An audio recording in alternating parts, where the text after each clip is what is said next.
अस्सलामुअलैकुम, मैं हूं आयशा बख्श। रिपोर्ट कार्ड में खुश आमदीद। आज लाहौर में वजीर आला पंजाब शहबाज शरीफ की सदारत में काबीना का इजलास हुआ, जहां पुराना कमिश्नरी निजाम बहाल करते हुए नए बल्दियाती निजाम सिविल एडमिनिस्ट्रेशन ऑर्डिनेंस 2016 की मंजूरी दे दी गई, जिसके तहत अब जिले सतह पर DCO की जगह डिप्टी कमिश्नर अपनी जिम्मेदारियां संभालेंगे। बल्दियाती हुकूमतों को सूबाई मालियाती कमीशन अवार्ड 2016 के तहत 392 अरब रुपए मिलेंगे। नया निजाम 2 जनवरी 2017 से नाफिजुल अमल हो जाएगा। इस इजलास के दौरान वजीर आला पंजाब शहबाज शरीफ का यह कहना था कि नए बल्दियाती निजाम में बल्दियाती हुकूमतों को बाइख्तियार और मालियाती तौर पर खुद मुख्तार बनाएंगे और उनकी जवाबदेही भी होगी। साथ ही साथ यह भी कहा कि तरक्याती मंसूबों की रकम जो रखी जाएगी, मुख्तस की जाएगी, उसे किसी और जगह पर खर्च नहीं किया जा सकेगा। सिविल एडमिनिस्ट्रेशन ऑर्डिनेंस 2016 की तैयारी के दौरान 35 साबका IGs की जानिब से तशवीश का इजहार किया गया और उनका यह कहना था कि इस ऑर्डिनेंस का मकसद बल्दियाती इदारों के सरबराहों के इख्तियारात को कम करना है। पंजाब की ब्यूरोक्रेसी गैर कानूनी तौर पर पुलिस का कंट्रोल लेना चाहती है। पुलिस की जानिब से छोड़ हड़ताल का भी कहा गया था और अब खबर यह भी है कि पुलिस का महकमा इसके नीचे नहीं रखा गया है। इसी मामले पर सवाल रखेंगे कि पंजाब में जो बल्दियाती निजाम लाया जा रहा है, क्या अच्छा हो रहा है और क्या बुरा। पैनलिस्ट में हमारे साथ शामिल हैं हफीजुल्लाह नियाजी साहब लाहौर से, कराची में मौजूद हैं अमजद शुएब, मजहर अब्बास साहब, इसी तरह से इस्लामाबाद में हमारे साथ मारवी सरमद साहिबा, शहजाद चौधरी और सलमान अकरम राजा साहब रहेंगे। आपके लिए रिपोर्ट कार्ड का पहला सवाल, अंग्रेज दौर का निजाम बहाल, पंजाब हुकूमत निजाम को बेहतर कर रही है या खराब कर रही है? 2 ऑप्शन मौजूद है। अगर आप समझते हैं कि बेहतरी की तरफ जाएगा और एक इफेक्टिव निजाम हमें पंजाब में आने वाले सालों में दिखाई देगा, तो बेहतर का ऑप्शन ले सकते हैं, और अगर आप नहीं समझते कि ये सूरत हाल होगी तो खराब के ऑप्शन के साथ जा सकते हैं। हफीजुल्लाह नियाजी साहब। देखिए जी, पहली बात तो यह है कि जो पुलिस ने जो सामने चीज़ें आई हैं और जिन कॉन्टेंशियस इशू पे हुए ट्राई किया है, मेरा ख्याल था कि कई चीज़ें ऐसी हैं कि मुझे समझ में नहीं आ रही।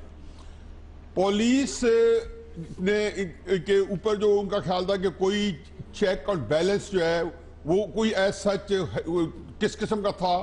पुलिस एक्ट 2002 का जो नाफिज किया गया था उसके अंदर सब बाकी चीज़ें तो नाफिज हो गई, लेकिन उसके अंदर यह था कि जी पुलिस की जो अपनी जो ज्यादती हैं या कोई सिविलियन के साथ उनकी जो ज्यादती हैं वो कमिट की हुई हैं, तो उसको के लिए कमेटी बननी थी, वो तो ना बन पाई। बाकी जो चीजें जो है वो उस तरीके से नाफिज हो गई। दूसरा यह है कि इनको बहरहाल पुलिस को सिविलियन अथॉरिटी के आगे जवाबदेह होना है। देखिए, जो मिलिट्री है वो एक आप दुश्मन के खिलाफ उसको करते हैं, उसका कमांड एंड कंट्रोल बिल्कुल फर्क होता है। उसके अंदर एब्सोल्यूट कमांड होती है उसके लीडर के पास। पुलिस को ये नहीं दी जा सकती क्योंकि सिविलियन के खिलाफ के सामने इस्तेमाल हो रही होती है। इसके लिए जो अगर कुछ चेक ऐसा रखा जाता है कि सिविलियन उसको चेक करें तो जरूर होना चाहिए। एक बात मैं ऐड करता हूं, जैसे आपने उसका जो है अजमालन जिक्र किया कि हमने एक बल्दियाती सिस्टम नाफिज किया हुआ है। हमारी जो जो जो सियासी हुकूमतें हैं उनको क्या तकलीफ है कि उनको इफेक्टिव नहीं बनाती।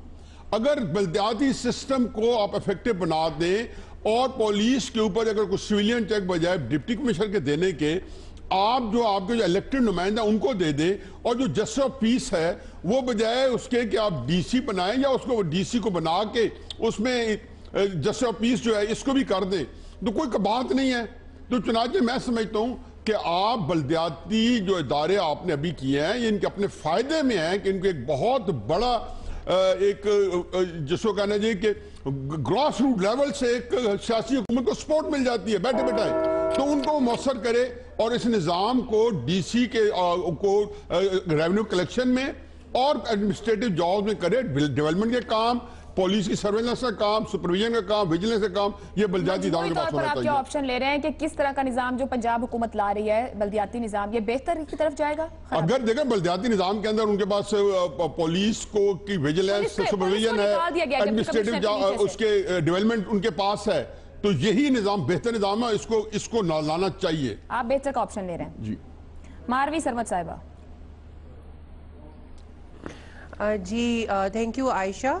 मेरा ये ख्याल है, एक तो ये कि मुझे मुसव्वदा इसका मेरी नज़र से नहीं गुजरा। जो भी मालूमात मिली हैं वो अखबारात के ज़रिए और आप टीवी चैनल्स के ज़रिए मिली हैं, और वो कुछ हिस्सों में मुतज़ाद है। मसलन जैसे आप ही ने फरमाया अभी कि वो जैसे जो आईजीज़ के जो 35 आईजीज़ ने इसके खिलाफ आवाज़ उठाई थी, जो उनके खदशात थे, उनको एड्रेस किया गया है और ये कहा गया है कि शायद अब पुलिस की जो line of command, chain of command है, वो चेंज नहीं की गई।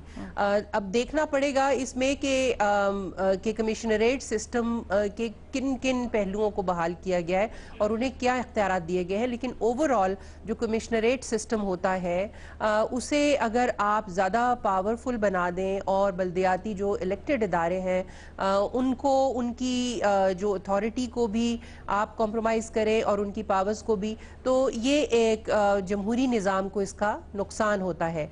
मैं ये समझती हूँ कि बहुत से ऐसे मामलात हैं जिन पर ये आर्गूमेंट्स दिए जा सकते हैं कि चूंकि बल्दियाती इलेक्टेड इदारे इतने मजबूत नहीं हैं, लिहाजा फिल वक्त निज़ाम को एफिशिएंटली चलाने के लिए ज़रूरी है कि ब्यूरोक्रेसी की जो है वो उसका चार्ज ले। लेकिन मैं समझती हूँ कि ये अप्रोच जो है ये नुकसानदेह साबित होती है लॉन्ग टर्म में, और जो जहाँ पे कमज़ोरी है जिस इदारे में, उसको दूर करना चाहिए। दूसरा ये है कि इसके थ्रू जो है निज़ाम जो है, मेरा ख्याल है कि सूबाई हुकूमत अपने हाथ में ज़्यादा रखना चाहती है। जो मनी का फ्लो है, जो पैसे का फ्लो है, वो भी मरहून मिन्नत होगा इन ये जो बाबूक्रेसी का, जो कि आइडियली बल्दियाती निज़ाम की कामयाबी के लिए ज़रूरी है कि जो इलेक्टेड इदारे हैं फिस्कल पावर्स जो हैं वो उनके पास हो, यानी कम से कम वो डिसाइड करें, उसके ऊपर फैसला करने का हक रखती हूँ। मगर ये जो एक ये इसमें मुझे ज़रा थोड़ा सा इसका शुबा हो रहा है कि इसमें थोड़ा नीयत का भी वो है, मसला है, क्योंकि सूबाई हुकूमतें जो हैं वो चाह नहीं रही हैं कि ये फ्लो जो है उनके हाथ से निकले और बल्दियाती उस पर, क्योंकि देखिए अगर निज़ाम ये जो आपके नाजिम्स हैं, मेयर्स हैं, ये अगर ये डिसाइड करने लगेंगे कि डेवलपमेंट के प्रोजेक्ट्स जो हैं वो कौन से और किस नौयत के होने चाहिए और उनकी क्या माली, उनकी कितनी लिमिट होनी चाहिए, तो ये सारे फैसले और जो आप खराब सूरत हाल की तरफ जा रही हैं, वो ऑप्शन लेंगी एमपीएस के हाथों से और उनके हाथों से, हुकूमत के हाथों से, पंजाब सूबाई हुकूमत के हाथों से निकल जाएंगे और ये उनको अपने जो इख्तियारात हैं वो जाते हुए नजर आ रहे हैं, इस वजह से वो ये कर रहे हैं शायद।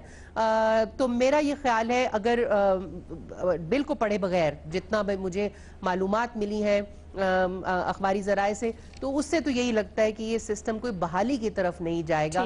शायद वक्ती तौर पर अवाम को रिलीफ महसूस हो, लेकिन लॉन्ग टर्म इसके असरात इदारों पे नहायत बुरे होंगे। मज़हर अब्बास साहब, देखिए, ये जो भी हमारी जमहूरी हुकूमतें हैं, बदकिस्मती से ये बल्दियाती निज़ाम को बेहतर बनाना ही नहीं चाहती। अगर बल्दियाती निज़ाम पे इनका यकीन होता तो ये इंतखाबात आज से बहुत कई साल पहले कर दिए जाते।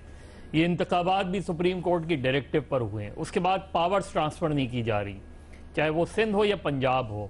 अब सिंध हुकूमत वो काम कर रही है जो बल्दियाती इदारों का काम है, पंजाब हुकूमत वो काम कर रही है जो बल्दियाती इदारों का काम है, और जो उनका काम है वो अपना काम कर नहीं रहे।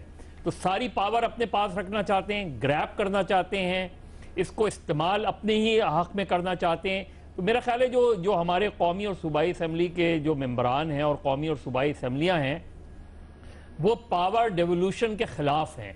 वो उनकी नीयत में फतूर है, वो चाहते ही नहीं है कि नीचे तक पावर्स ट्रांसफ़र हो, वो चाहते ही नहीं है कि मेयर उस तरह का मेयर हो जिस तरह का न्यूयॉर्क का मेयर होता है, जिस तरह का लंदन का मेयर होता है। कंप्लीट पावर जो होती है वो मेयर के पास होती है या बल्दियात के पास होती है शहरों की।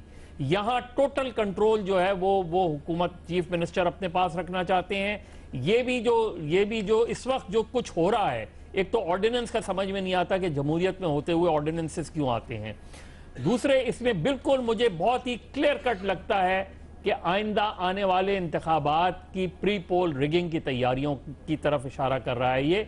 वरना आप 5 साल तक तो कुछ कर नहीं सके, 4 साल आपने कुछ किया नहीं। आज आप यकानंग एकदम आपको ख्याल आ गया कि जी डिप्टी कमिश्नर बहाल कर दिए जाए, डिप्टी कमिश्नरी निज़ाम ले आया जाए।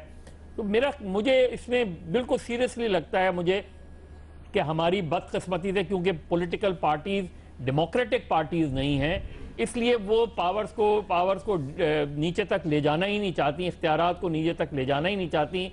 उन नर्सरीज को जो अच्छी कायदीन पैदा करती हैं, वो नर्सरीज जो लोकल बॉडीज हैं जिसमें अच्छे लोग आना चाहते हैं, उनको ऊपर आने ही नहीं दिया जाता। इसलिए मुझे इसमें कोई बेहतरी नजर नहीं आती। मजद साहब भी खराब का ऑप्शन है। शहजाद चौधरी साहब, ऑर्डिनेंस ही क्यों जब जमहूरी हुकूमतें मौजूद है? प्री पोल रिगिंग की तरफ इशारा किया मजद साहब ने, क्या समझ रहे हैं क्या पंजाब में बेहतरी की तरफ जा रही है पंजाब हुकूमत बल्दियाती निजाम को लेकर या नहीं? देखिए, प्री पोल रिगिंग से हटके मजहर अब्बास की तमाम गुफ्तगू से मैं बिल्कुल मुत्तफिक हूँ कि लोकल बॉडीज़ का जो इलेक्शन सिस्टम निज़ाम हमने मुतारफ़ कराया, हमने उसको कभी कामयाब होने ही नहीं दिया और हम नहीं चाहते कि वो कामयाब हो। और उसकी वजह मारवी ने भी कुछ जिक्र किया, लेकिन मजहर अब्बास ने बहुत तफसील से उसका जिक्र किया। लेकिन having said that, let's go back to कि ये अंग्रेज़ दौर में कमिश्नरेट निज़ाम बना क्यों था। ज़ाहिर है, एक तो इसकी तारीख कुछ बरतानिया से मिलती थी और कुछ उस माशरे से जिसको काबू करना मकसूद था अंग्रेज के लिए। अच्छा, अब सवाल हमें आज ये पूछना है कि क्या हमारा मुआशरा उस मुआशरे से जो कि अंग्रेज के ज़माने में था बहुत बेहतर हो चुका है? क्या अवेयरनेस की लेवल वो आ चुकी है? क्या हमारा पॉलिटिकल इलेक्टेबल जो आदमी है, जो इलेक्टेड आदमी है, वो इतना मजबूत है कि वो एक CSS ऑफिसर को और एक पुलिस ऑफिसर को अपने नीचे कंट्रोल कर सके और उनसे अपना काम कर सके? हुआ क्या है? हुआ यह है कि नाजिम जो आए, उन्होंने बजाय इसके कि वो उनके एक मॉरल बॉस बनते, उनने उनको फिजिकल बॉस बन के अपने लिए इस्तेमाल करना शुरू कर दिया। वो ब्यूरोक्रेसी, वो DMG जो कि जुल्फ़िकार अली भुट्टो के ज़माने में कॉम्प्रोमाइज़ होना शुरू हुई थी, वो इन नाजिमों के नीचे और बहुत बिल्कुल ही कॉम्प्रोमाइज़ होकर रह गई। आज के दौर में भी अगर आप किसी DCO का अच्छा काम देखते हैं तो उसके बारे में अच्छी बात करते हैं जिसने डिप्टी कमिश्नर के तौर पर काम किया।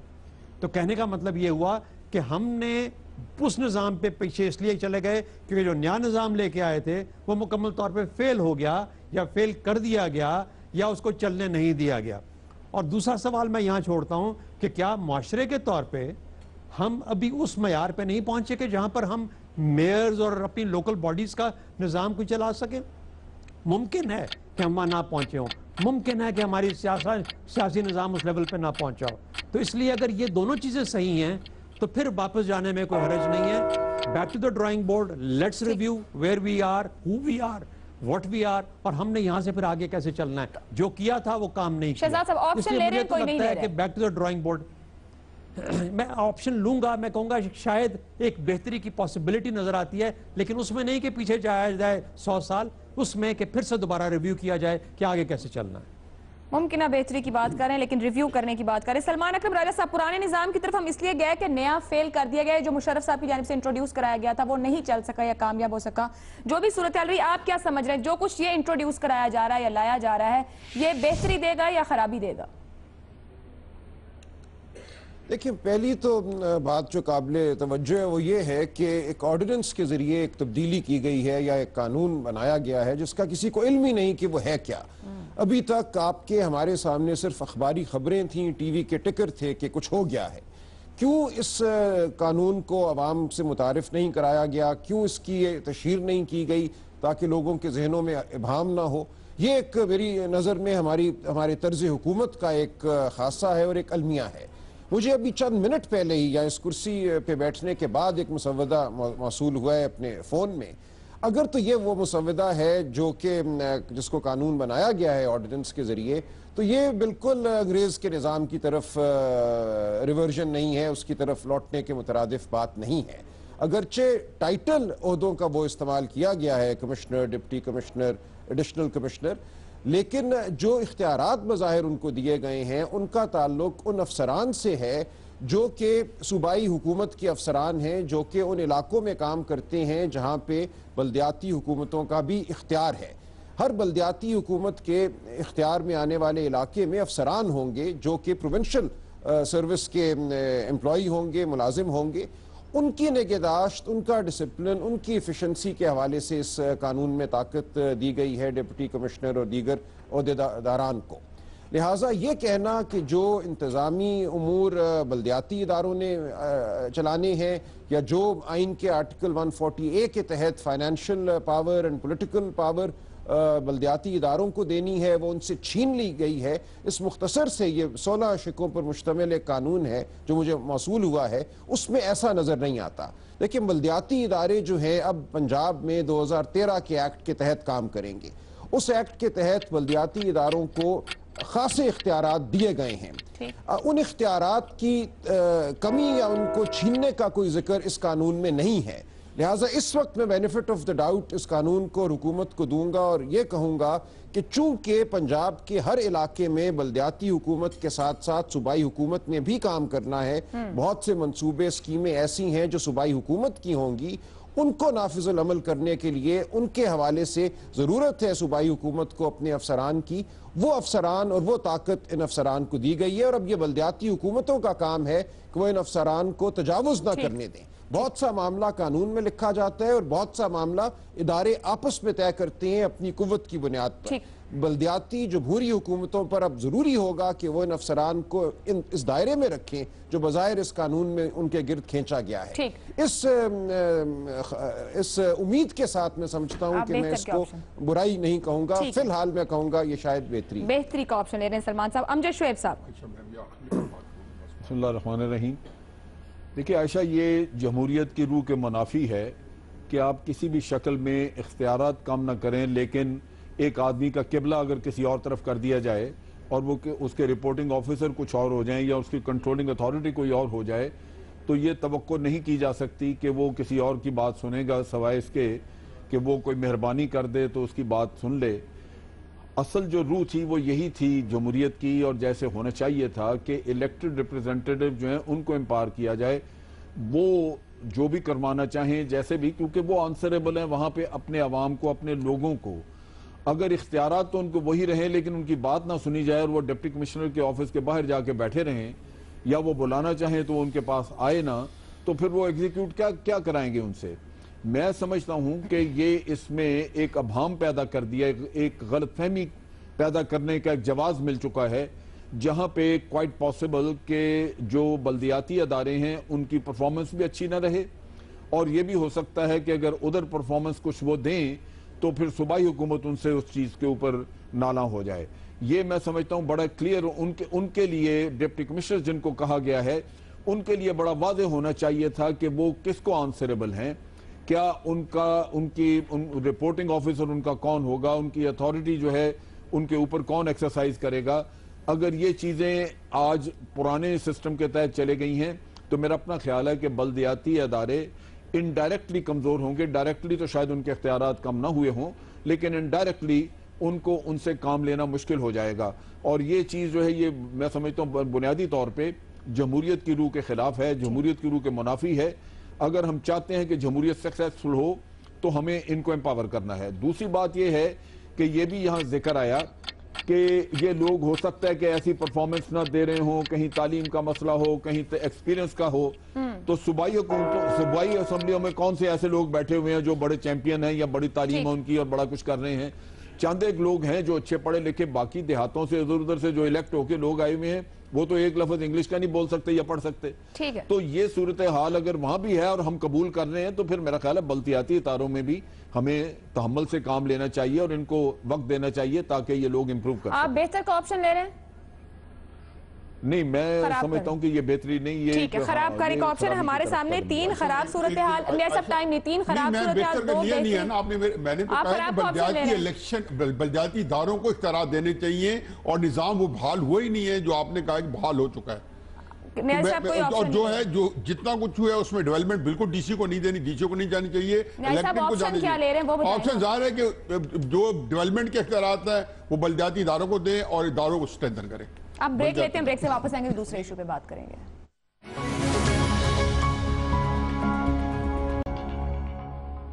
चीन और पाकिस्तान के दरमियान 46 अरब डॉलर का प्रोजेक्ट, जिसे तारीखी तौर पर सीपैक के नाम से जाना जाता है और गेम चेंजर भी कहलाता है। छोटे सूबे इस मामले को लेकर सीपैक मंसूबे में अपनी शराकत या अपने नजरअंदाज किए जाने पर आगाज से ही तहफुजात का इजहार करते रहे हैं। एक तरफ सूबों के तहफुजात तो दूसरी जानिब वफाकी वजीर एहसन इकबाल की जानिब से वजाहती बयानात, दोनों का सिलसिला तसलसल से साथ साथ चलता रहा है। शायद यही वजह है कि तारीख में पहली बार चीनी सिफारत खाने को न सिर्फ इस पर वजाहत जारी करना पड़ी बल्कि यह भी कहा गया कि तमाम सूबे मिल बैठ कर मामलात के हल पर जोर दिया गया। गुज़िश्ता रोज चीन के दारुल-हुकूमत बीजिंग में पाकिस्तान इक़्तिसादी राहदारी की मुश्तरका ताउन कमेटी का छठा इजलास हुआ, जहां पर कुछ मंसूबों को मजीद इसमें शामिल किया गया और उनकी मंजूरी दी गई, जिसमें कराची सर्कुलर रेलवे, केटी बंदर मंसूबा, पेशावर तक कराची रेलवे लाइन मंसूबा, बलोचिस्तान के 12 मंसूबे और इंफ्रास्ट्रक्चर के दीगर मंसूबों को CPEC का हिस्सा बनाने की बाज़ाब्ता मंजूरी दे दी गई।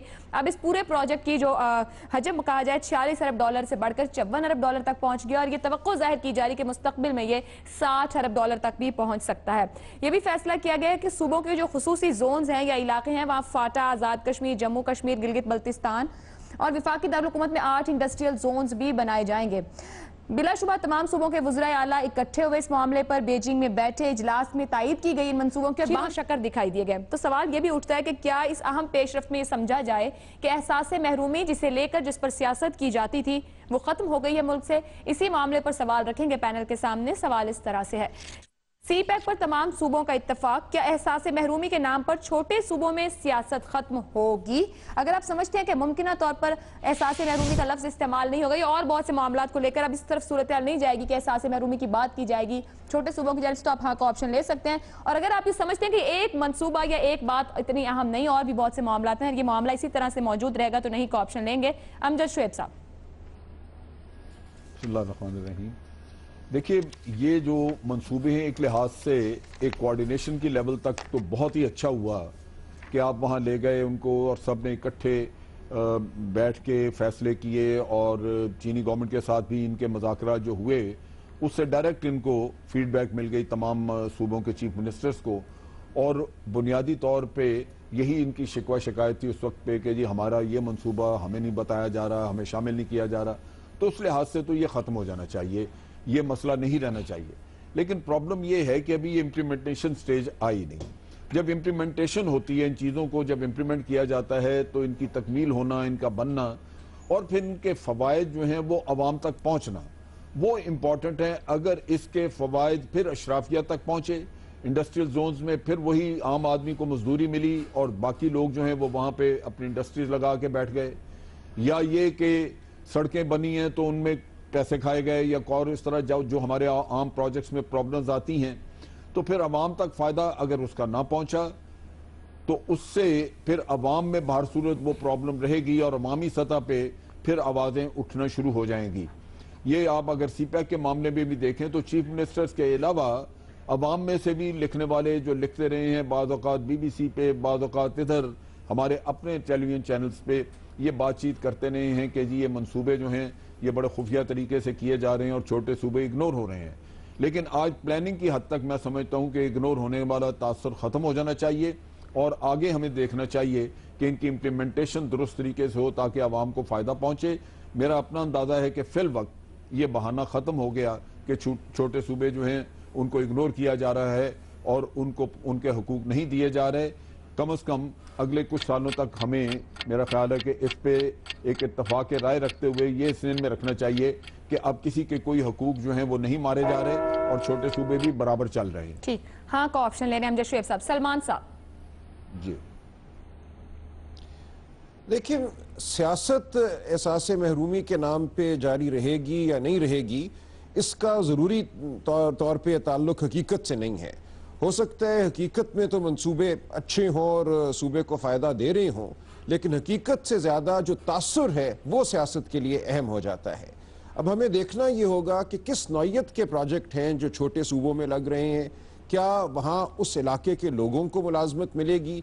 मिसाल के तौर पर अगर एक बिजली का कारखाना लगता है किसी दूर अफ्तादा इलाके में, बलोचिस्तान में या कहीं, और वहाँ से बिजली की तारें जो हैं जाकर नेशनल ग्रिड में बिजली को शामिल कर देती हैं, तो शायद वहाँ रहने वाले लोगों को कोई तब्दीली अपनी ज़िंदगियों में महसूस ना हो। अगर वहाँ के 20-30 मुलाजिम भी भर्ती वहाँ हो जाते हैं तो बड़े पैमाने पे शायद कोई तब्दीली ना आए। लिहाजा ज़रूरी ये है कि जो छोटे सूबे हैं जहाँ पसमानदगी ज़्यादा है वहाँ उस नौयत के प्रोजेक्ट लगें जिससे इलाके में खुशहाली फैले और नज़र आए और इलाके के लोगों को मुलाजमत मिले। आज जो हमने बात सुनी है, जो एक खुशगवारी का माहौल बीजिंग में देखा है, उससे उम्मीद पैदा होती है कि इन तमाम सूबों के जो वज़राए आला वहाँ मौजूद थे उन्होंने अपने अवाम के एहसास महरूमी का ख्याल रखा होगा और इस किस्म के प्रोजेक्ट्स पे जोर दिया होगा जिससे मुख्तलिफ इलाकों में इलाकाई सतह पे जो है तब्दीली नजर आए, खुशहाली नजर आए। अगर तो ऐसा हो गया तो फिर ये सियासत दम तोड़ेगी। अगर ऐसा ना हुआ तो ये तासुर होगा कि सिर्फ हमारी ज़मीन को इस्तेमाल किया जा रहा है, हमारे लोगों को नज़रअंदाज किया जा रहा है। ये तासुर बहुत अरसा हमारे दूर अफ्तादा इलाकों में बलोचिस्तान में रहा है कि बलोचिस्तान की सिर्फ ज़मीन दरकार है, वफाकी हुकूमत को बलोचिस्तान के लोग दरकार नहीं हैं। हमें इन तमाम प्रोजेक्ट्स में लोगों को शामिल करना होगा। उसी से मैं समझता हूँ सीपेक की कामयाबी होगी या नहीं होगी। सलमान साहब, आप कोई ऑप्शन ले रहे हैं? हाँ का ऑप्शन ले रहे हैं या कोई भी ऑप्शन नहीं ले रहे हैं? फिलहाल मैं कोई फैसला नहीं कर सकता। सलमान साहब ये कह रहे हैं कि मुनहसिर इस बात पर हुआ कि जमीनी सूरत हाल क्या बनती है। अगर डिलीवर किया गया एक काम आदमी को मंसूबा ऐसा लगता है कि उस इलाके में खुशहाली आएगी तो फिर यकीनी तौर पर ये सियासत खत्म होगी। अगर ना हुआ तो फिर सूरत हाल पॉइंट अगर आप अगर इजाजत है मैं एक पॉइंट यहाँ पे ऐड कर दूं। यहाँ पे इस मामले जी इस वक्त पे हमें ये देखना चाहिए कि सबसे बड़ी जो इस सारे किस्से में जो खूबी और बेहतरी नजर आती है वो ये है कि ये सारे मंसूबे खुद उस सूबे के चीफ मिनिस्टर खुद लेके आ रहे हैं। ये फेडरल गवर्नमेंट नहीं उनके ऊपर इम्पोज कर रही। अब इसमें अगर महरूमी है या इसमें किसी को फायदा है तो वो सारा मलबा उसका उस सूबे पे जाना चाहिए जहां से खुद वो उनके चीफ मिनिस्टर लेके आ रहे हैं। तो मेरा ख्याल है कि फेडरल गवर्नमेंट के साथ शिकायत खत्म हो जानी चाहिए, खुद सूबों में शिकायत रहनी चाहिए। शहजाद साहब। आयशा, एहसास महरूमी पैदा करने वाले तो आम आदमी और गरीब आदमी पहले भी नहीं थे। उनकी वजह से एहसास महरूमी पैदा नहीं हुआ था। यह एहसास महरूमी वहाँ की अशराफिया ने पैदा किया था। यह अशराफिया और लीडरशिप है जिसने इस मसले को उठाया और कहा। और क्या वजह क्या थी? 46 अरब डॉलर एकदम से पाकिस्तान में आ गया कहीं से। और ये क्या हुआ कि हमारा हिस्सा हमें नहीं मिला। तो ये डॉलर, उनका ख्याल था शायद डॉलर की शक्ल में अगर मिल जाता तो फिर तो उनके हिस्से में आ जाना था। तो मसला ही यहाँ से शुरू हुआ था। वो बाद में पता लगा ये तो सड़कें बनेगी, इंफ्रास्ट्रक्चर डेवलप होगा, इसमें तो थर्मल पावर प्लांट्स लगेंगे या पावर प्लांट्स लगेंगे और फिर उसका ग्रिड में जाएगी, बिजली जाएगी, तो ये शायद जेबों में पैसा मुश्किल ही आएगा। लेकिन बहरहाल कुछ ना कुछ लोगों को इसका हिस्सा मिलता रहेगा। देखिए, मेरे ईमान के मुताबिक अगर सिंध को प्रोजेक्ट मिले या सिंध मजबूत हो या सिंध बेहतर हो और पंजाब ना हो तो पाकिस्तान बेहतर होता है। बलोचिस्तान अगर उठ रहा है तो पाकिस्तान उठ रहा है। अगर फाटा कमजोर और गरीब है तो पाकिस्तान कमजोर और गरीब है। मैं इनको हिस्सों बखरों में बांट के अपने मुल्क को नहीं देख सकता। मेरे हर मुल्क के बंदे को, हर मुल्क के शख्स को और हर मुल्क के हिस्से को कुछ ना कुछ इसमें से जरूर डेवलपमेंट चाहिए। और मुझे ये यकीन है कि अगर सिंध मजबूत होता है, फाटा मजबूत होता है, तो इंशाल्लाह इस्लामाबाद और पंजाब भी मजबूत होगा। और अगर ये होगा तो फिर पूरे पाकिस्तान के लिए बेहतरी का अमल है। जो खतरनाक बात है, जो मेरे ख्याल में इन 4 वज़रा या 5 जो गए हुए वहां पर उन्होंने नहीं ख्याल किया, 72 अरब डॉलर के पाकिस्तान के ऊपर इस वक्त कर्जे हैं। ये 60 अरब डॉलर और शामिल कर लीजिए, हम सब का वक्त बहुत अच्छा गुजर जाएगा। मेरा, आपका, हम सब का। आप जवान हैं, आपको शायद बहुत सारे पैसे वापस देने पड़ेंगे। हम तो सब जो बूढ़े हो गए, थोड़े से साल रह गए, हमें ज्यादा तकलीफ नहीं होगी। हमारे आने वाली नस्लों को ये पैसे वापस करने हैं। ये लोन की शक्ल में है मोस्ट ऑफ द मनी। मेरा नहीं ख्याल कि ये 4 या 5 वज़राए आला इस चीज को देख रहे हैं। अलबत्ता अगले 5 साल 10 साल के लिए बिल्कुल हाँ ही हाँ है और बेहतरी की तरफ मैं समझता हूँ कि ये हाँ का ऑप्शन ले रहे शहजाद साहब भी और बेहतरी की बात करें। ब्रेक लेंगे, ब्रेक के बाद वापस आएंगे तो दीगर पैनलिस्ट की राय और तज्जिया आपके साथ।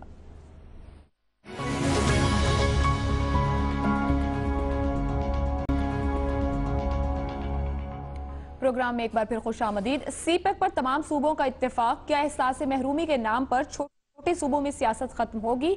हाँ और नहीं के ऑप्शन है। 2 जवाब हाँ में आए। सलमान साहब ने ऑप्शन नहीं लिया। मजहर अब्बास साहब। देखिए, एहसास महरूमी का ताल्लुक सिर्फ सीपैक से नहीं है, बहुत सी चीज़ों से है। लेकिन ये मेरा ख्याल है अब वक्त आ गया है कि बजाय इसके कि हम एहसास महरूमी के सवालात वफाकी हुकूमत से करें, 18वीं तरमीम के बाद ये सवालात अब सूबाई हुकूमतों से होने चाहिए। क्योंकि जो इख्तियारात सूबाई खुद मुख्तारी के उनको मिल गए हैं उसके तहत, उसके बाद उनकी परफॉर्मेंस क्या रही है उन शोबों में जिसमें लेबर है, जिसमें इंफॉर्मेशन शामिल है, जिसमें लॉ एंड ऑर्डर शामिल है, जिसके अंदर लेबर शामिल है, हेल्थ शामिल है, एजुकेशन शामिल है। इसमें क्या परफॉर्मेंस रही है? इसी पर तो हम बात किया करते थे सारी ज़िंदगी कि एहसास महरूमी और सूबाई खुद मुख्तारी। आज हमें बीजिंग के अंदर वो एहसास महरूमी ख़त्म होता नज़र आ रहा है। लेकिन वही परवेज़ खटक जब पाकिस्तान पहुँचेंगे, वही एहसन इकबाल जब पाकिस्तान पहुँचेंगे वही लड़ाई हमें दोबारा वहीं यहाँ नजर आएगी, चाहे वो सीपैक का इशू हो चाहे दूसरे इशूज हों। यही हमारे अनफॉर्चुनेटली, तो मुझे तो खुशी होगी कि जिस तरीके से तस्वीरें एहसन इकबाल और परवेज खटक की बीजिंग में छपी हैं, वैसे ही तस्वीरें पाकिस्तान आके वो खिंचवाएं तो बहुत अच्छा होगा, जिसमें वो सूट भी पहने हों, टाई भी लगाए हुए हों, बड़ी अच्छी बात होगी। लेकिन एहसास महरूमी वाला जहां तक ताल्लुक है, इसको अब जो सूरत हाल रही है उसमें ये सवालात जो है ये अब सूबाई हुकूमतों के करने हैं। तो जहां तक प्रोजेक्ट्स के ताल्लुक हैं, प्रोविंशियल जितने चीफ मिनिस्टर्स हैं वो अपने अपने प्रोजेक्ट्स लेके गए हैं, बहुत से प्रोजेक्ट्स अप्रूव हो गए हैं, बहुत से प्रोजेक्ट्स पेंडिंग हैं। तो इस हवाले से तो सिचुएशंस को इम्प्रूव होना चाहिए। लेकिन ये बड़ा लोडेड क्वेश्चन है, जैसे हम एहसास महरूमी कहते हैं, ये बड़ा लोडेड वो है। इसका ताल्लुक महज सीपैक से नहीं है, इसका ताल्लुक और भी बहुत सी चीज़ों से है। लेकिन इट्स हाई टाइम कि पॉलिटिकल पार्टीज इसको अब सियासत के तौर पे इस्तेमाल करने के बजाय खुद सवालात के जवाब दें। जो प्रोविंशियल गवर्नमेंट्स हैं वो जवाब दें कि उन्होंने प्रोविंशियल ऑटोनॉमी के बाद उन शोबों में जो उनके पास रहे हैं उसमें किस हद तक उन्होंने काम किया है। मज़हर साहब, आप ऑप्शन क्या ले रहे हैं? नहीं का? जी मैं नहीं का ऑप्शन। मारवी साहिबा। जी आयशा, मेरा ख्याल है कि एक तो ये कि जो छोटे सूबे की इस्तिलाह है, मेरे ख्याल से तो वसाइल और रकबे के लिहाज से वो बड़े ही सूबे बनते हैं पंजाब की निस्बत। तो ये जो 3 बड़े सूबे हैं, इनके जो हिस्टोरिकल पर्सपेक्टिव में जो इश्यूज हम देखते हैं, तो ये सेंटर प्रोविंस इश्यूज से ज़्यादा सेंटर एथनिसिटी इशू जो है उसके तौर पर भी सामने आते हैं। तो ये सीपैक से बियॉन्ड बहुत ज़्यादा इश्यूज हैं जिससे डिटर्मिन होता है कि ये पॉलिटिक्स जो है महरूमी की सियासत कैसे चलेगी या कैसे चलती रही है। मगर सीपैक चूंकि एक गेम चेंजर है, मगर इसकी एक पहलू ये भी है कि सीपैक ज़्यादातर फेडरल्स है, सेंटर सेंट्रिक है, जो कि फेडरल गवर्नमेंट को बहुत सी अथॉरिटी और बहुत सी रिस्पॉन्सिबिलिटी देता है। इस इशू को अगर डेमोक्रेटिकली हल करती हुकूमत वक्त तो शायद बहुत से इशू जो इस वक्त दरपेश है वो ना होते। जैसे कि काउंसिल ऑफ कॉमन इंटरेस्ट का आपने देखा होगा कि कितनी डिले के बाद मीटिंग हुई, और जब मीटिंग हुई तो उसके आपने देखा मस्बत असरात भी सामने आए कि जो प्रोविंशियल गवर्नमेंट्स थी उनके अंदर आपने देखा होगा एक नया कॉन्फिडेंस लेवल आपको नजर आया है। कोई मेजर इस वक्त मेजर एथनिक जो आपकी पार्टीज है वो कोई बड़ी मूवमेंट नहीं बना रही हैं सीपैक के हवाले से अपने अपने सूबों में, लेकिन जो कंसर्न्स उठते रहे हैं अनफॉर्चुनेटली उनको बहुत ही निहायत ही मैं समझती हूँ भोंडे तरीके से उनको डील किया गया है। अगर उनको साथ बिठाएं, आप देखें कोई भी मीटिंग होती है, कहीं चाइना जाते हैं प्राइम मिनिस्टर, साथ में से पंजाब का वजीर आला होता है, और उसका जब आप इनसे इस्तफसार करते हैं तो हमें पता चलता है वो कहते हैं जी चूंकि पंजाब के सीएम ने इनिशिएटिव्स बहुत लिए इसलिए में, तो लेकिन इस तरह की जो स्टेप्स